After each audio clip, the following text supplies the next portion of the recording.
पूरा का पूरा कराया गया ये दंगा है। और किसने कराया? सरकार ने कराया।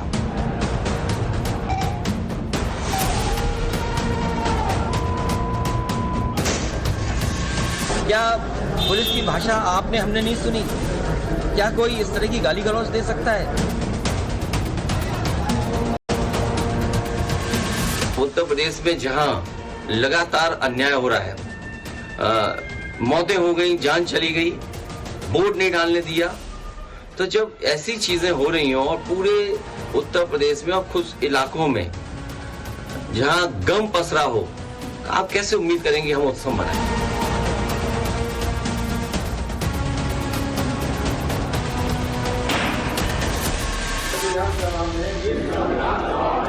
आज तारीख 26 नवंबर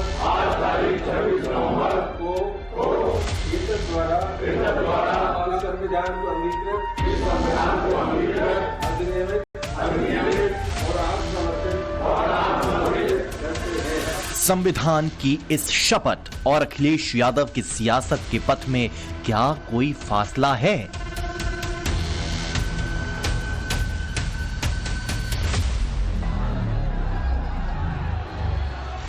जुबान पर भले ही संविधान हो, लेकिन क्या अखिलेश यादव उनकी ढाल बन रहे हैं जिन पर संभल में हिंसा भड़काने का आरोप है?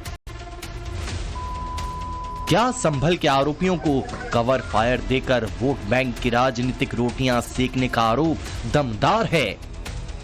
क्या अखिलेश संभल जाकर वहां की आग में घी डालना चाहते हैं? अगर यहाँ से चलते हैं, मान लीजिए अभी गेट बंद कर देंगे, हमारे सभी सांसद चाहते हैं कि हम जाएं आज संभल। अगर हम संभल जाने के कहेंगे तो कहेंगे संविधान नहीं मानते, कानून नहीं मानते, सरकार का नहीं मानते। तो ये भारतीय जनता पार्टी के वो लोग हैं जो मन विधान से चलना चाहते हैं, संविधान से नहीं। अखिलेश को संभल की हिंसा में योगी सरकार की कथित बदनीयती तो दिखती है। अखिलेश को संभल की हिंसा में यूपी पुलिस की नाकामी और उनके मुताबिक जुल्म करने वाली पुलिस तो दिखती है, लेकिन अखिलेश को जो नहीं दिखता है वो है विवादित शाही जामा मस्जिद में कोर्ट के आदेश से हो रहे सर्वे की टीम पर जानलेवा हमले का प्रयास। ये नकाबपोश कौन थे? ये कौन है जो तीन तरफ से पुलिस पर पत्थर मार रहे थे? ये कौन लोग थे जो अचानक सर्वे के दौरान उस जगह पर एकत्रित हो गए थे? यूपी पुलिस ने दंगा कर रही भीड़ की ये तस्वीरें तो जारी की ही हैं, साथ ही कैसे वहां सर्वे टीम के पहुंचने के बाद दंगाई इकट्ठा होते गए, इसकी भी टोह देने वाली तस्वीरें यूपी पुलिस के पास मौजूद हैं। ये तस्वीरें बता रही हैं कि सुबह सब कुछ सामान्य था, लेकिन कुछ ही देर में बलवा करने वाले आते गए, संभल में अशांति फैलती गई, यूपी की फिजा में नफरत का जहर घुलता गया। यूपी पुलिस की एफआईआर में जो दो नाम सबसे अहम हैं, उनमें पहला नाम है संभल के समाजवादी पार्टी सांसद जियाउर रहमान बर्क का। दूसरा नाम है वहां के स्थानीय समाजवादी पार्टी विधायक नवाब इकबाल के बेटे सुहेल इकबाल का। जियाउर रहमान बर्क को लेकर अखिलेश भले ये कहने की कोशिश कर रहे हों कि वो तो 24 नवंबर को संभल में थे ही नहीं, लेकिन सांसद के ऊपर लगे आरोपों को क्या सिर्फ जुबानी जमा खर्च से अखिलेश खारिज कर सकते हैं? सुनिए एफआईआर की तहरीर क्या कहती है। 22 नवंबर को जियाउर रहमान बर्क द्वारा जामा मस्जिद पर भड़काऊ बयानबाजी की गई। राजनीतिक लाभ लेने के लिए सांप्रदायिक सौहार्द बिगाड़ने के लिए भीड़ को उग्र किया गया।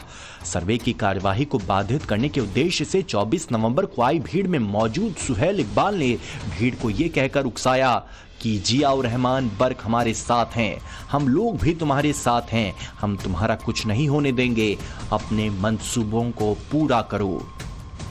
ठीक है, ये सिर्फ एफआईआर में लिखी बातें हैं, इन पर कोर्ट की स्क्रूटनी बाकी है। लेकिन अगर अखिलेश यादव संभल की हिंसा के लिए पुलिस को कोसते नहीं थक रहे, तो उनकी पार्टी के प्रधान महासचिव और सांसद रामगोपाल यादव तो मानो हिंसा को ही जायज ठहराने की कोशिश कर रहे हूँ। तो न्याय नहीं कहीं से मिलेगा तो निराश होकर आदमी क्या करता है? निराश होकर न्याय मिलेगा तो कभी कुछ नहीं अशांति होती। हमेशा शांति न्याय के रास्ते से ही निकलती है, और न्याय जब नहीं मिलता है निराश हो जाता है आदमी, कहीं से न्याय नहीं मिलता है तो कुछ न कुछ तो लोग करते ही। और न्याय जब नहीं मिलता है, निराश हो जाता है आदमी, कहीं से न्याय नहीं मिलता है तो कुछ न कुछ तो लोग करते ही। इन शब्दों पर गौर कीजिएगा, न्याय नहीं मिला तो इंसान कुछ न कुछ तो करता है। जब संभल की विवादित मस्जिद, जिसे हिंदू पक्ष मंदिर मानता है, उस पर संविधान से चलने वाली अदालत के आदेश से सर्वे हो रहा है, तो फिर ये न्याय अन्याय की थ्योरी क्या साबित करने के लिए है? वैसे भी ये सिर्फ जिला अदालत के आदेश से हुआ सर्वे भर है। अभी निचली अदालत में ही सुनवाई बाकी है। हाई कोर्ट से लेकर सुप्रीम कोर्ट तक भी मामला जा सकता है। हिंदू पक्ष के सबूतों और दावों की परख बाकी है। फिर हिंसा से किसका मकसद हल होता है? एक वर्ग विशेष से आते हैं ये सारे लोग, सोशल मीडिया के माध्यम से गंदी गंदी गालियां, एलिमिनेट करने की धमकी, मुझे और मेरे पूरे परिवार को एलिमिनेट करने की धमकी, ये सारी चीजें दी जा रही है। फोन कॉल्स किए जा रहे हैं। वहां पे जो 8:30 बजे से नारे तकबीर अल्लाह अकबर के नारे लग रहे थे और 11 बजे तक लड़े, पुलिस पे पथराव किया गया, पुलिस वालों को अपनी जान बचानी पड़ी। देखिए, इस धमकी का सबसे मूल कारण है समाजवादी पार्टी की मीडिया सेल, अखिलेश यादव जी, साथ ही साथ ओवैसी जी और वहां के जो कंसर्न एमपी हैं। अगर मुझे कुछ भी होता है तो इसके रिस्पॉन्सिबल ये सारे लोग होंगे। संभल हिंसा के तथ्य ये साफ इशारा करते हैं कि वहां 24 नवंबर को जो हुआ वो यूं ही नहीं हो गया। इस बीच अब जब संभल यूपी की सियासत का ग्राउंड जीरो बनता जा रहा है, तो सिर्फ अखिलेश ने ही संभल जाने का इरादा नहीं जताया है। सिर्फ समाजवादी पार्टी का प्रतिनिधिमंडल ही संभल जाने की कस्में नहीं खा रहा, बल्कि राहुल गांधी भी संभल जा सकते हैं। कांग्रेस के मुजफ्फरनगर सांसद इमरान मसूद और राज्यसभा सांसद इमरान प्रतापगढ़ी मंगलवार को सोनिया गांधी के आवास 10 जनपद पर राहुल गांधी से मिले और संभल का सियासी सूत्र समझाया है।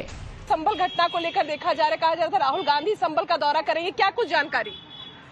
देखिए, राहुल जी को जाना था, लेकिन संविधान दिवस का आज एक कार्यक्रम लगा हुआ है। राहुल जी जाएंगे, जल्दी जाएंगे राहुल जी, और हम लोग सब लोग इसी के ऊपर लगे हुए हैं। हम लोग पूरी तरह से कोशिश कर रहे हैं कि शांति रहे, शांति व्यवस्था बनी रहे, लेकिन दोषियों को किसी कीमत पर बख्शा नहीं जाना चाहिए। जिन्होंने हत्या की है, पुलिस ने हत्या की है, किसी ने और ने हत्या नहीं करी, हत्या पुलिस ने की है। कोई हिंदू मुसलमान का झगड़ा है। सीधे शूट करने के विजुअल देश के सामने मौजूद हैं और पुलिस कह रही है कि नहीं, हमने गोली नहीं चलाई। तो ये पूरा जो रचा गया है षड्यंत्र, इसकी न्यायिक जांच होनी चाहिए कि सुप्रीम कोर्ट या हाई कोर्ट के सिटिंग जज से। हालांकि जब हिंसा के बाद संभल को सेक्युलरिज्म के नाम की सियासत का नया लैब बनाने की कोशिश हो रही है, तब संभल के ही कल्कि धाम के पीठाधीश्वर और कभी प्रियंका गांधी के करीबी रह चुके आचार्य प्रमोद कृष्णम का साफ कहना है कि पहले पत्थर फेंकवाते हैं और दंगा करवाते हैं, फिर डेलीगेशन भिजवाते हैं। अखिलेश यादव जी बड़े खिलाड़ी हैं, क्या क्या खेल दिखाते हैं। पहले पत्थर फेंकवाते हैं, फिर दंगा भड़कवाते हैं, फिर लोगों को मरवाते हैं, फिर घड़ियाली आंसू बहाते हैं और डेलीगेशन भिजवाते हैं। ये दंगा भड़काया किसने?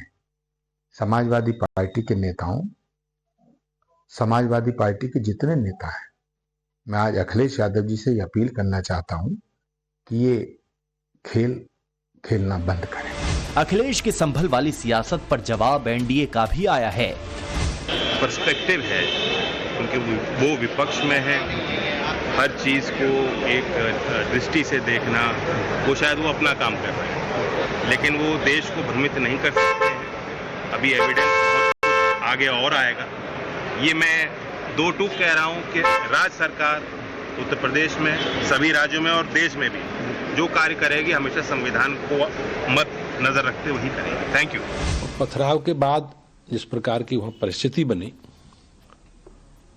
ये कहीं ना कहीं समाजवादी पार्टी का जो आपसी वर्चस्व की लड़ाई है, उस वर्चस्व की लड़ाई के कारण ही ऐसा हो पाया है कि उस समाजवादी पार्टी का अंतर्विरोध है इनमें आपस में, और दो परिवारों के में जिस प्रकार से वहां प्रतिस्पर्धा है समाजवादी पार्टी की राजनीति को नेतृत्व करने की, उसी कारण उन्हीं लोगों ने लोगों को भड़काकर ये घटना को अंजाम दिया है। अखिलेश की पॉलिटिक्स पर सत्ता पक्ष का ये पलटवार अपनी जगह है, लेकिन सवाल यह है कि संभल की हिंसा को क्या अखिलेश और राहुल की पार्टी संविधान बचाने की लड़ाई घोषित करा पाएंगे? अखिलेश यादव ने तो संभल की लड़ाई पर संविधान बचाने का ऐसा मुलम्मा चढ़ाने की कोशिश की है कि संसद में संविधान दिवस के कार्यक्रम तक का समाजवादी पार्टी ने बॉयकॉट कर दिया। कि समाजवादी पार्टी का मानना है कि हर रोज हमारा देश संविधान से ही चले, और जो घटनाएं आज उत्तर प्रदेश में देखने को मिल रही है, चाहे वोट की घटना हो, जिस तरह पूरे उपचुनाव का जो परिणाम रहे हैं और जिस तरह भारतीय जनता पार्टी ने तंत्र का प्रयोग करके इन चुनावों को भारी नुकसान पहुंचाया है, कहीं ना कहीं लोगों के वोट चोरी करने में, जहां पे ये लोग कामयाब रहे। वैसे संभल हिंसा के नाम पर संविधान दिवस के कार्यक्रम का बॉयकॉट करने वाली समाजवादी पार्टी से पूछा जा रहा है कि अखिलेश यादव की ऐसी नैतिकता तब कहां गई थी जब उनके मुख्यमंत्री रहते 2013 में मुजफ्फरनगर दंगे हुए थे। दंगा पीड़ितों के जख्म भरे तक नहीं थे और अखिलेश यादव पर सैफई महोत्सव कराने को लेकर सवाल उठा था। आज वही सवाल फिर से मुंह बाए खड़ा है। संभल के अंदर कम्युनल वायलेंस भड़काने की बात करने वाले अखिलेश यादव संविधान की दुहाई दे रहे हैं। ये देश भूला नहीं है किस तरीके से मुजफ्फरनगर दंगे के अंदर सुप्रीम कोर्ट ने अखिलेश यादव की सरकार को लताड़ लगाई थी। ये देश भूला नहीं है किस तरीके से मुजफ्फरनगर दंगे के वक्त अखिलेश यादव सैफाई महोत्सव मना रहे थे। अखिलेश यादव संविधान को डिसरिस्पेक्ट करते हैं और सिर्फ मुस्लिम तुष्टीकरण करते हैं। संभल की हिंसा का सच सामने आना जरूरी है, लेकिन ये सच तब तक सामने नहीं आ सकता जब तक राजनीति का कोई पक्ष दंगा करने वालों के साथ खड़ा नजर आएगा या उनके रोल को नजरअंदाज करता दिखेगा। आरोपियों को कवर फायर से वोट बैंक की राजनीति भले सधती हो, लेकिन यूपी को न्याय नहीं मिलेगा। Bureau report, times now Navbharat.